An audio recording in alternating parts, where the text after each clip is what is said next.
मेरी शादी 5 लड़कों से हो गई। शरीर में हड्डी ही था मेरा और मैं बिल्कुल दुबली पतली। उन सबको कैसे झेलती।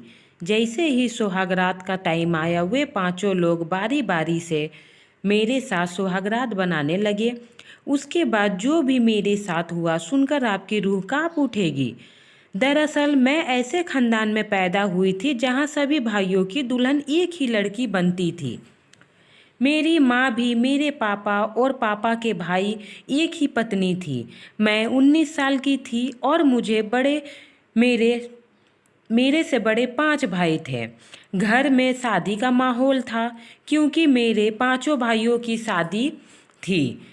मेरे सिर्फ एक ही थी। तभी मुझे उसी बारे में कुछ खबर नहीं थी। मैं बिल्कुल अनजान थी। मुझे पता था कि ऐसा भी कोई रिवाज होता है। मैं तो इस खुशी में झूम रही थी कि घर में मेरी 5 भाभियां आएगी। लेकिन भाइयों की शादी के बाद जब दुल्हन की गृह प्रवेश किया जाता है तो मेरे पांचों दूल्हे भाई के साथ केवल एक दुल्हन ही आई थी। ये लोग बहुत खुश थे कि घर में बहू आ गई, पर मैं यह सिर्फ ये सोच रही थी कि आखिर मेरी चारों भाइयों की बीवी कहाँ है। खैर मैं इस सब को भूल गई और नाचने में लग गई। कुछ दिन तो यूं ही निकल गए। रोज देखती थी कि मेरी भाभी के पास सभी भाई जाते थे। पढ़ाई लिखाई उसी समय होती ही नहीं थी कि अगर थोड़ी बहुत होती भी तो वो सिर्फ लड़कों के लिए ही पढ़ाई की होती थी, लड़कियों के लिए बिल्कुल भी नहीं। कुछ दिनों बाद मेरी सहेली की शादी थी। उसके भाई और मेरे भाई बहुत अच्छे दोस्त हैं, इसलिए उनकी शादी में हमारे पूरे परिवार को बुलाया गया। उन सब लोगों के साथ मैं भी वहां गई। जब उन्हें वहां बारात आई तो मैंने देखा कि 3 दूल्हे थे। मैं सिर्फ सोचने में लगी कि इनके यहाँ सिर्फ एक लड़की की शादी है तो फिर दूल्हे 3 कैसे आए। खैर उनकी शादी के बाद मैं घर पर आ गई। जब माँ ने सारा काम करके खाली बैठी थी तो मैंने माँ से पूछ लिया कि आखिर ये क्या है माँ, एक लड़की के इतने सारे दूल्हे कैसे हो सकते हैं। तभी मेरी माँ ने मुझसे प्यार से समझाया, बेटी हमारे समाज की यही प्रथा है। जहाँ लड़की का रिश्ता तय की जाती है वहाँ रिश्ता जितने भाई होते हैं उनके साथ शादी होती है। मैंने अपने माँ से इतने सारे लड़कों को एक लड़की कैसे संभाल सकती होगी। तभी मेरी माँ ने कहा कि बेटा देखो, धीरे धीरे सब संभल में आ जाता है। बेटा सब जैसे भी हो यह सब तो करना ही पड़ता है। अब इसकी ही किस्मत बता सकती है कि इसके कितने लड़कों के साथ शादी हो सकती है। मेरे ज़्यादा कुछ समझ में नहीं आ रहा था तो मैं वहाँ से उठकर चली गई। कुछ दिन बाद जब मैं 20 साल की हुई तो मेरे घर में पर मेरी शादी करने की बात चलने लगी। भाई और पापा ने मेरे लिए एक रिश्ता देखना शुरू कर दिया। मैं बिल्कुल भी खुश नहीं थी शादी करने के लिए, क्योंकि मेरे दिल इसलिए घबरा रहा था कि पता नहीं कितने लड़कों से मेरी शादी होगी और उसके बाद मैं उन सबको कैसे संभालूंगी। लेकिन मेरे कहाँ चलने वाली थी। आखिर होना तो वही था जो घर में बड़े चाहते थे। खैर दूसरे दिन मैं अपने माँ के साथ बैठी थी। तभी मेरे बड़े भैया घर पर आए और आकर कहते हैं कि पूनम का रिश्ता तय कर दिया है, बहुत अच्छा खानदान है, लड़के 5 भाई हैं। यह सुनते ही मेरे पैरों तले जमीन खिसक गई। 5 लड़कों को मैं कैसे संभाल सकती हूँ भला। मैं चिंता में पड़ गई थी और मैं वहीं पर रोने लगी, पर मेरे शायद आंसू देखने वाले वहाँ पे कोई भी नहीं थे, मेरी माँ भी नहीं। या यही सोचकर मुझे खाया भी नहीं जा रहा था। मैं बार बार इस समाज के गलत गलत रिवाजों के बारे में सोच रही थी। हम लड़कियों का ख्याल जरा भी नहीं है इन्हें किसी को। मैंने कई प्रयास किया, शायद किस्मत में मेरा यही लिखा था। मैंने अपनी माँ और भाभी को इस बारे में बात की लेकिन उन्होंने भी कुछ नहीं बोला। तुम्हें यह सब स्वीकार करना ही पड़ेगा, मेरी माँ ने कहा। मैं और तुम्हारी भाभी को तो यह सब झेल रहे हैं ना, तो फिर भला तुम क्यों नहीं झेल सकती। शुरू से ही तुम्हें थोड़ी तकलीफ होगी लेकिन बाद में तुम्हें अपने आप सहन करना सीख जाओगी। मैं दुखी मन से वहाँ से चली आई। जैसे तैसे शादी के दिन नज़दीक आ गए। मेरी गहरी चिंता में पड़ी हुई थी, लेकिन मेरी कहाँ चलने वाली थी। मेरी आखिरकार शादी हो ही गई। शादी होने के बाद मेरी विदाई हुई। विदाई में बहुत से दरी सहमी हुई थी। मैं बहुत ज़्यादा रोई, पर मेरे रोने से किसी को फ़र्क नहीं पड़ रहा था। मुझे कुछ भी फ़र्क नहीं पड़ता। वहाँ पर ससुराल में मेरे सब कुछ बहुत ही तारीफ कर रहे थे, क्योंकि मैं बहुत ही ज़्यादा गोरी और देखने में सुंदर थी। लेकिन जब मायके में मेरी कोई तारीफ करती या ससुराल में कोई तारीफ करता, तो मैं बहुत ज़्यादा खुश नहीं हो रही थी, क्योंकि ससुराल में जब कोई मेरी तारीफ कर रहे थे तो मेरी सुंदरता की, मेरी गोराई की, तो मुझे कुछ फ़र्क नहीं पड़ रहा था, क्योंकि मैं डरी हुई थी कि रात होने वाली है, मुझे एक कमरे में भेज दिया जाएगा और उस कमरे में मेरे साथ क्या होगा, मैं मर ना जाऊं। मैं बहुत ज़्यादा टेंशन में थी। रात हो गई, मैं एक कमरे में मुझे भेज दिया गया। वह पलंग पूरे फूलों से सजी हुई थी। मेरी तो जैसे हाथ पैर फूल रहे थे।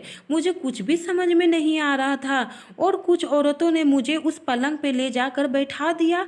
मैं गेट के बाहर जाकर के सभी औरतों ने बाहर से गेट को बंद कर दिया।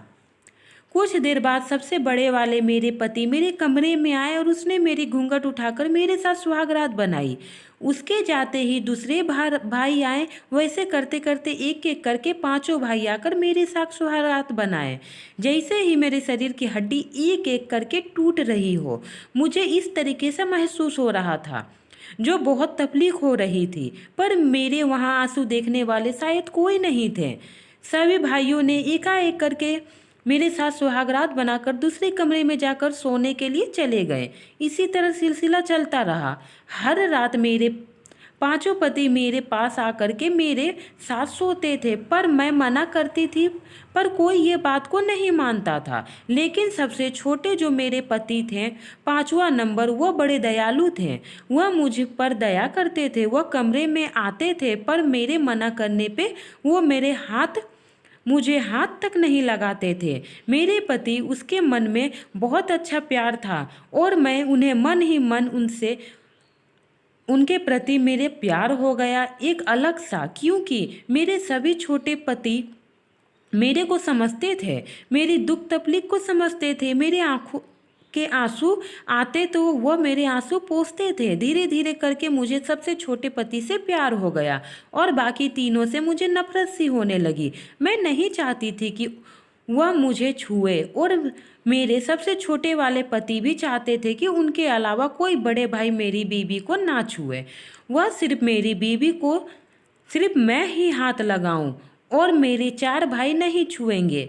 वह लाख कोशिश करते थे, पर अपने भाई को ना नहीं कर पाते थे। मेरी वाइफ के पास ना जाए, वह चारों नहीं मानते थे और आ करके मुझे हाथ लगा ही देते थे। इसी तरह सिलसिला चलता रहा। एक दिन उन्होंने कहा मुझे, तुम्हें कोई हाथ लगाए मुझे पसंद नहीं है। मेरे बड़े भाई तुम्हें हाथ लगाए, तुम्हारे साथ सोए, मैं तुमसे बहुत प्यार करता हूँ। मेरे मन में तुम्हारे प्रति बहुत प्यार है, मैं क्या करूँ। उसके बाद पूनम ने भी कहा कि मैं भी आपसे बहुत प्यार करती हूँ। सच कहूँ तो सच्चे दिल से ही मैंने आपको पति माना है। मुझे भी पसंद नहीं है कि आपके भाई मुझे छुए। फिर सबसे छोटे वाले भाई राहुल ने फैसला किया कि वह अपने पूनम को इस घर से भगाकर लेकर चला जाएगा। उसके बाद उसे मायके जाने का एक दिन आया, तो पूनम ने कहा कि मुझे मायके जाना है। तो राहुल ने कहा कि राहुल सबसे छोटा पति था, उसने कहा कि पूनम को मैं तुम्हें मायके छोड़ आता हूँ। उसके भाइयों ने कहा कि ठीक है, और यह लोग प्लानिंग बनाए कि मैं मायके तुम्हें छोड़ने के लिए जाऊंगा और वहां से हम लोग कहीं दूर भाग जाएंगे। तुम जितने भी गहने तुम्हारे पास है उसे लेते चलना। मेरे पास कुछ पैसे हैं, मैं ले लूँगा और हम दोनों कहीं भाग कर एक नया जिंदगी बसाएंगे। हम और तुम ऐसे भी, मैंने तो तुमसे शादी कर ही लिया है, अब सिर्फ मैं ही तुम्हारा पति हूँ और मेरे तीन भाई तुम्हें हाथ तक नहीं लगाएंगे। हम दोनों कहीं अच्छी जिंदगी जिएंगे। यह बात उसके ससुर ने सुन लिया था और जब वह दोनों ससुराल जा रहे थे तो उसके ससुर ने झूठ का एक फ़ोन लगवाया और कहा कि तुम्हारा भाई का एक्सीडेंट हो गया है, तुम जल्दी से घर आ जाओ। वह पूनम को बस में बैठा दिया और वह जल्दी से घर आ गए। जब घर आए तो उसे पता चला कि यह बात झूठ है। उसके बाद पूनम अपने मायके पहुंची ही नहीं। राहुल फोन कर रहा था कि बस तो पहुंच गई, पर पूनम कहाँ है, पर पूनम का फोन नहीं लग रहा था और ना ही उसकी मम्मी का फोन लग रहा था। राहुल जल्दी से उसके मायके गया और पता करने के लिए कि पूनम घर पहुंची है या नहीं। पूनम के मम्मी पापा भाई ने कहा कि नहीं, यहाँ तो पूनम नहीं आई है। राहुल को बहुत चिंता होने लगा। 2-3 दिन तक बिना खाए वो पूनम का पता करने लगा। एक दिन पुलिस स्टेशन से फोन आया कि किसी लेडीज की लाश मिली है। जब राहुल को यह खबर मिली तो वह तुरंत पुलिस स्टेशन गया। वहां पर जाते ही उसने गहने और पूनम को पहनकर अपने मायके जाने के लिए तैयार हुई थी। वह गहने के एक टुकड़े उस जगह पे मिली पुलिस स्टेशन में। राहुल को समझो बहुत बुरा हाल था, पर उसके और 4 भाई को और उसके ससुर को कोई फर्क नहीं पड़ रहा था, क्योंकि चारों भाई तो सिर्फ रात गुजारने के लिए शादी कर किए।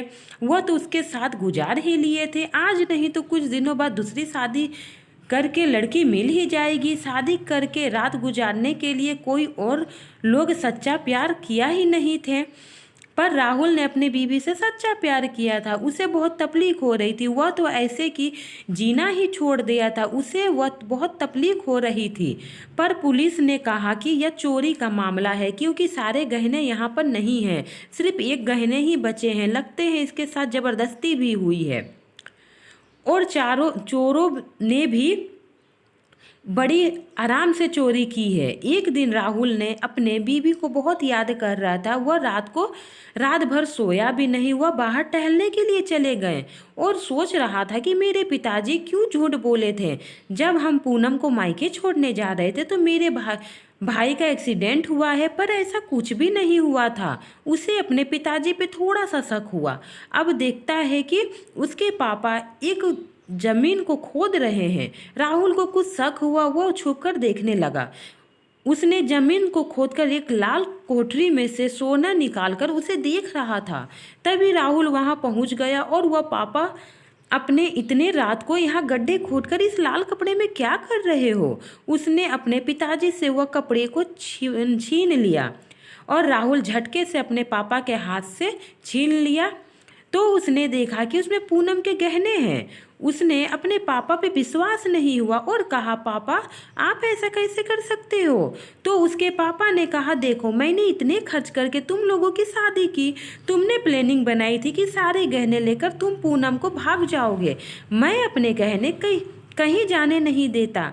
मैं बहुत मुश्किल से पैसा कमाकर गहने बनाया था और मैं नहीं चाहता था कि अपने 5 बेटों की शादी इतनी मेहनत से पैसे खर्च करके किया और तुम पूनम को लेकर चले जाओगे तो फिर मुझे 4 बेटों की शादी करनी पड़ेगी, फिर से खर्च होगी। इसलिए मैंने कुछ गुंडे को पैसे देकर पूनम को मरवा दिया।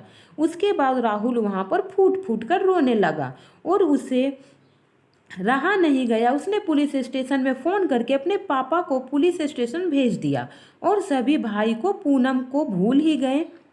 एक राहुल ही था जो आज भी पूनम को नहीं भूला।